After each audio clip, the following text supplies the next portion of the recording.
Quasi TV, la chaîne du futur, la chaîne où il faut être resté tous authentique. Bon, de quoi on parle aujourd'hui? On parle de l'affaire Ryan Cherki. Pourquoi?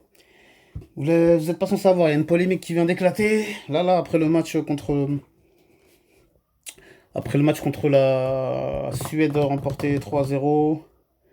Il y a des images qui tournent après le match. Vous savez, dès qu'un match qui se joue à la fin du match, il y a l'entraîneur qui vient féliciter tous ses joueurs, leur serrer la main. Et on a pu voir une vidéo qui circule où Ryan Cherki tente, essaye, veut mettre un vent à Didier Deschamps pour lui serrer la main. Deschamps qui persiste, qui va vers lui, qui lui serre la main, qui voit qu'il y a un problème, on a le sentiment qu'il lui demande bah, ça va mon petit gars, qu'est-ce qui se passe là? Pourquoi t'es pas bien là? Et on a Cherki qui apparemment qui boude ou qui lui met un vent, en gros qui lui fait comprendre allez vas-y casse-toi, me parle pas là, tu m'as saoulé. Ah, sûrement parce que monsieur n'était pas titulaire et nous fait son petit caca nerveux. Tout en sachant que le fait qu'il soit pas titulaire, c'est tout à fait justifié. Et je vais vous le prouver chiffre à l'appui si vous le voulez. Mais même sans ça, avant de commencer, je tiens à préciser que moi, je suis quelqu'un, je kiffe les joueurs comme Cherki. Pourquoi? Ça, c'est des types de joueurs qu'on a de moins en moins l'occasion de pouvoir voir évoluer dans le football moderne. Aujourd'hui, on n'a que des joueurs, il n'y a pas une tête qui dépasse. Ils sont tous à peu près pareils, ils sont tous stéréotypés. Et ça commence dès les plus jeunes, hein. Dès les plus jeunes, c'est pareil, t'en vois aucun qui peut prendre des risques. Ils sont tous là à leur dire, mais non, mais je sais pas quoi, fais des passes, dribble pas, machin. S'il y a une tête qui dépasse, ils sont pas contents. On dirait que tu peux pas faire plus de deux trois touches de balle. Ou sinon, t'es un extraterrestre et ça va pas. Et moi, ça me dérange parce que moi, j'ai grandi avec ce foot-là où on avait des techniciens comme R9, Zidane. Après, plus tard, même si plus tard, on a eu aussi Ronaldinho, Ben Arfa, Neymar. Moi, tous ces joueurs-là, c'est eux qui me font vibrer et c'est ces types de joueurs qui vous font payer un billet pour aller au stade. Et Cherki, c'est pareil. Quand je le vois, la lumière s'allume. C'est-à-dire, il a une technique, il a une vision de jeu, il a tout ce qui fait un bon numéro 10 à l'ancienne ou moderne. Et ça, voilà, ça j'apprécie. Je tenais à le dire. Pour ça, pour dire que moi, je suis pas un anti-Cherki, je suis un pro-Cherki, mais là, il est parti en sucette et il faut absolument qu'il redescende sur terre et que son entourage lui donne ou lui procure de meilleurs conseils. Pourquoi je dis ça? Là, il a vraiment nu à son image auprès de l'entraîneur et auprès des joueurs à vouloir revendiquer une place de titulaire alors qu'il n'est même pas légitime à cela quand on voit les performances de Dembélé, Olise, Mbappé, franchement. Et après, il reste une place côté gauche, mais lui, Cherki, c'est pas censé être son poste préférentiel côté gauche. Lui, c'est soit côté droite ou soit numéro 10, hein. Je pense qu'on est tous d'accord. Et en plus, même si on enlevait Barcola ou Doué du côté gauche pour mettre Cherki, cela pourrait causer un déséquilibre général de l'équipe. Parce que ils n'ont pas les mêmes caractéristiques. Donc, euh, donc le fait de revendiquer une place de titulaire, franchement, il abuse, il exagère, et c'est pas comme ça. Parce que regardez par exemple Thierry Henry, Trezeguet en 98, quand ils arrivent en équipe de France, ils ont à peu près le même âge là, ils ont 21 ans, et ils arrivent sur la pointe des pieds. Et ils sont pas là à dire directement, mais non, mais faut que je joue, que je sois titulaire, que je sois ci, que je sois ça, alors que pour l'instant, ils n'ont fait. Ils n'avaient pas encore fait leurs preuves, tout comme Cherki, tu n'as pas encore fait tes preuves. Donc s'il te plaît, ne t'enflamme pas. Parce qu'après, c'est trop facile, je vous vois venir tous, qui vont me dire ouais mais non mais c'est Deschamps, il est bizarre, il aime pas les Arabes, il a... Pardon. Il faisait pas jouer Nasri, il a pas fait jouer Ben Arfa, il a pas fait jouer Benzema. Faut arrêter aussi. Vous vous rendez compte le nombre de casseroles qu'ils avaient ces joueurs-là? Alors que c'est sur ces trois-là, Nasri c'était pas trop ma tasse de thé. Mais Ben Arfa et Benzema, je les ai surkiffés moi. Mais après j'ai compris tous les problèmes qu'ils ont eu parce que Ben Arfa, faut pas déconner. Problème à Newcastle, problème avec Deschamps, problème avec Olas quand il part de Lyon, etc. Il a foutu le bordel. Problème avec Laurent Blanc. Quand en 2012 à l'Euro, quand Laurent Blanc qui fait son speech et Ben Arfa qui est au téléphone, qui est en mode parle toujours tu m'intéresses, etc., etc.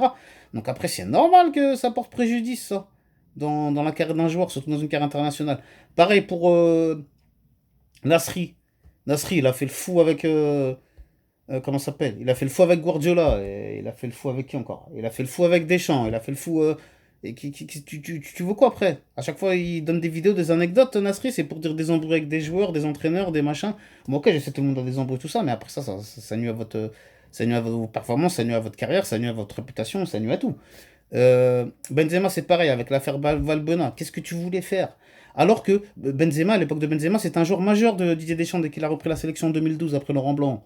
Rappelez-vous, parce que à la Coupe du Monde de 2014, c'était le joueur phare de l'équipe de France, c'était Karim Benzema. Avant même l'éclosion de Griezmann et Pogba, qui avaient commencé à intégrer l'effectif de l'équipe de France en 2014. Mais le boss, c'était Karim Benzema. Et en fait, c'était le Mbappé de l'époque, le premier Mbappé de l'ère Deschamps, c'était Benzema. C'est-à-dire que quasiment l'équipe était construite autour de Karim Benzema. Que vous vouliez ou non. Donc, on peut pas accuser Deschamps d'être anti-maghrébin, comme certains veulent le dire, ou voilà, ou veulent penser à croire. Après, c'est sûr que ça n'avait pas aidé avec la déclaration de Benzema qui avait dit oui, que Deschamps pardon, avait cédé à une partie de la population raciste de la France, etc. Ça avait fait polémique et tout, même il avait été dégoûté Deschamps. Je crois qu'il avait même sa maison qui avait été taguée à l'époque. Bon, bref. En tout cas, c'était après. Moi, je peux comprendre la désillusion et l'amertume qu'avait à l'époque Karim Benzema, même jusqu'à aujourd'hui, en se disant j'ai raté ci, j'ai raté ça, j'aurais pu jouer ci, ça. Mais après, franchement, qui a ben Karim Benzema, toi aussi, je te kiffe, mais voilà, tu peux t'en prendre qu'à toi-même. Il y a des choix un peu litigieux que tu as fait et qui t'ont porté préjudice. Même si après, tu as fait ton retour et que ça s'est mal passé, mais au moins, il t'a même donné une deuxième chance, Karim, franchement. Et même si à l'époque où Deschamps le prenait plus, ça venait de plus haut, soit du président de la Fédération française de foot, soit du ministère de la Jeunesse et des Sports, ou soit même de Matignon, de l'Élysée. Il y a eu des pressions qui venaient de plus haut, directement, soyons clairs. Bref, c'est tout ça pour dire que moi, je ne crois pas à cette théorie que Deschamps, il a un problème avec les joueurs maghrébins, c'est n'importe quoi. C'est comme pour Cherki.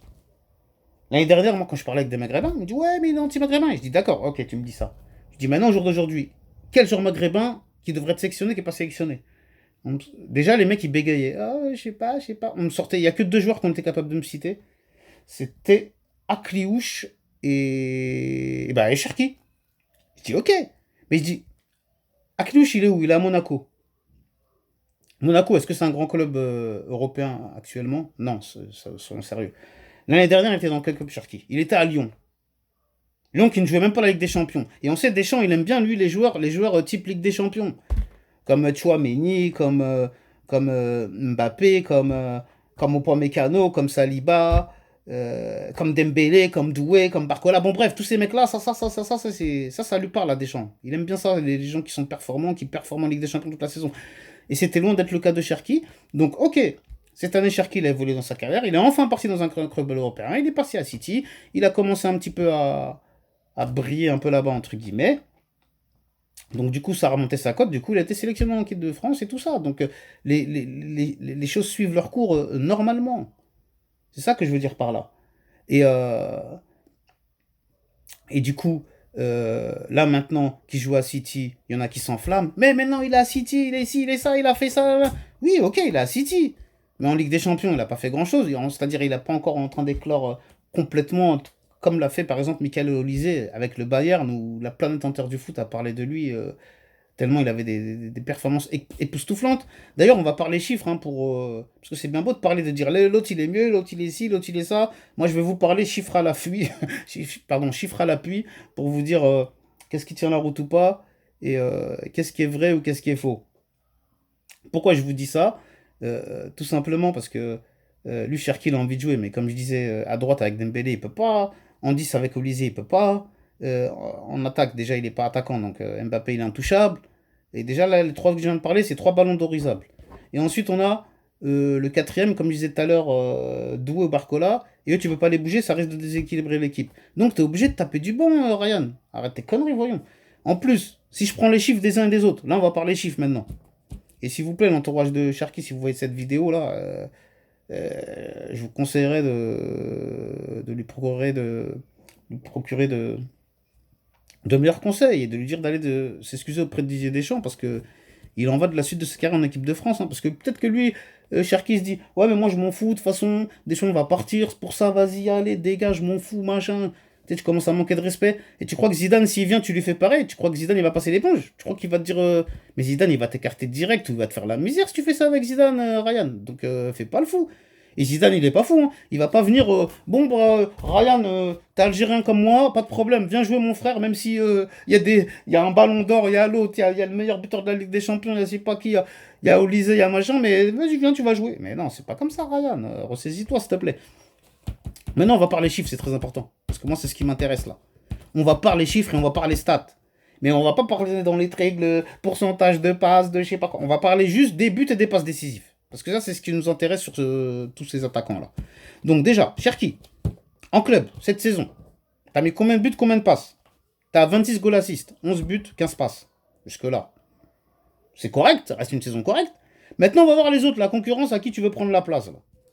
On a Doué. Doué, lui, il a 18 buts, 12 passes décisives. Il a 30 goals assists. Pour l'instant, c'est que les stats en club. Après, je vous donnerai les stats en club et en équipe nationale sur cette saison.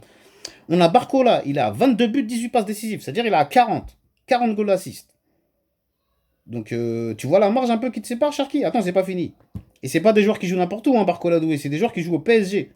Donc, en jouant au PSG, ils sont capables d'avoir ces statistiques-là. Ensuite, on a qui? On a Dembouz. Dembouz, c'est encore mieux que les autres. Il a 35 buts, 13 passes décisives, 48 goals assists. Franchement, c'est des stats de ballon d'or. Ce qu'on dit, même moi le premier qui disait ouais, mais c'est un ballon d'or un peu mitigé parce que Dembélé, regardez les chiffres, ils sont propres. Et encore, je vous ai pas encore donné les. Là, c'est juste les statistiques en club. Hein. Et après, on va faire les statistiques club et sélection confondues. Ensuite, on a Olysée. Olysée, lui, c'est 45 goals assists. C'est-à-dire 20 buts, 25 passes décisives. 45 goals assists. Et enfin, on a Mbappé, qui lui est à 44 buts et 9 passes décisives. Ça veut dire 53 goals assists. Donc vous vous rendez compte. Déjà, Mbappé, il est le double de Cherki en goal assist. Olysée, il a pas le double, mais il en est pas loin. Dembouz aussi, avec 45-48 goal assist. Et toi, Cherki, t'as 26 goal assist. Donc franchement, fais-toi petit. Fais pas comme si t'avais 40, 50, 60 goal assist. Ensuite, maintenant, on va prendre les stats. Oui, oui, je sais que ça vous fait mal, hein, ceux qui supportent Cherki ou machin. Vous entendez ces chiffres, vous dites ah ouais, quand même, il est loin le petit. Ouais, il est loin le petit, les gars. Arrêtez de lui faire croire qu'il est déjà arrivé, que c'est le meilleur du monde, etc. C'est pas comme ça. Il faut faire ses preuves avant. Ensuite, maintenant, on va passer aux stats avec les buts en sélection et en club. Cherki, il est à. Que je dise pas de bêtises. Il est à 27 au lieu de 26. C'est-à-dire que 12 buts et 15 passes décisives. Ensuite, on a Doué, lui. Il est à 37, 22 buts, 15 passes décisives. Donc déjà 10 de plus que Cherki. Ensuite, on a Barcola. Quand j'ai vu ces stats-là, j'ai halluciné. 25 buts, 22 passes décisives. J'espère que d'ailleurs que mes statistiques à son jour, elles sont pas erronées parce que moi, j'ai dû rechercher plusieurs fois pour être sûr qu'ils ne se sont pas trompés dans les statistiques que j'ai cherchées parce que Barcola, 25 buts, 22 passes décisives cette saison. Il a 47 goals assists, mais c'est énorme ça aussi. Et on dirait pas comme ça, hein. Je crois qu'on le sous-estime énormément Barcola. Et c'est peut-être pour ce genre de choses qu'il a été préféré à Doué aussi contre la Suède. Hein. Ça a sûrement joué en sa faveur auprès du staff de l'équipe de France et de Didier Deschamps. Ensuite, après Barcola, on a Dembélé, il a 42 buts, 15 goals assists, 57. Franchement, ça c'est des stats de ballon d'or hein, pour moi. Ensuite, on a Olysée, lui. Lui, par contre, Olysée, il met moins de buts, mais il fait plus de passes. Mais il est pareil, il a un 57 goals assists. C'est-à-dire, il a mis 24 buts et 33 passes décisives. 33 passes décisives. Déjà, le double des passes décisives de Cherki, il a fait. Et le double des buts. Donc, en fait, il a fait... qu'est-ce que tu veux rivaliser quoi, franchement, Ryan? Olysée, il a fait 24 buts, 33 passes décisives. Et toi, Ryan, t'as 12 buts et 15 passes décisives. Il est 2 fois plus performant que toi, au même poste que toi. Même si lui, c'est pareil, il joue en 10 ou à droite, il n'y a pas de problème. Donc c'est incroyable. Et ensuite, on a on a Kiki de Bondy. Hein. Kylian Mbappé, lui, c'est 52 buts, 12 passes décisives. Il a 64 goals assists. Ça aussi, ça, c'est des stats de ballon d'orisable. C'est incroyable. Donc, et encore, c'est pas fini, hein, parce que la Coupe du Monde est toujours en cours. Donc, quand vous voyez tous ces chiffres, Si on est objectif, si on est neutre, si on est impartial, si on est logique, on est d'accord que Cherki, il n'a pas sa place. Et le peu de temps de jeu qu'il a, qui s'estime heureux. Parce qu'il y a même des mecs comme Conte qui sont champions du monde, il n'a même pas eu une minute. On a des joueurs comme Zaïre Emery qui ont fait une saison exceptionnelle avec le Paris Saint-Germain, qui n'ont même pas eu une minute de jeu. Et qui la ramènent pas. Alors ok aussi, ils tirent des têtes d'enterrement quand tu les vois. Mais ils sont pas là à mettre des vents à des champs ou nanana, ou si c'est le cas, c'est pas ressorti dans les médias. Ça n'a pas été vu au-dessus de tout le monde. Parce que comme on dit, ces choses-là, c'est des choses qui se règlent dans le vestiaire, mais pas comme ça en public. Parce qu'après, regarde, il y a des répercussions, Ryan. Donc là, j'espère que Deschamps va être indulgent, on va passer l'éponge. Parce que là, tu risques de finir toute la Coupe du Monde sur le banc. Si vraiment Deschamps, il a pas apprécié ce que tu as fait, Ryan.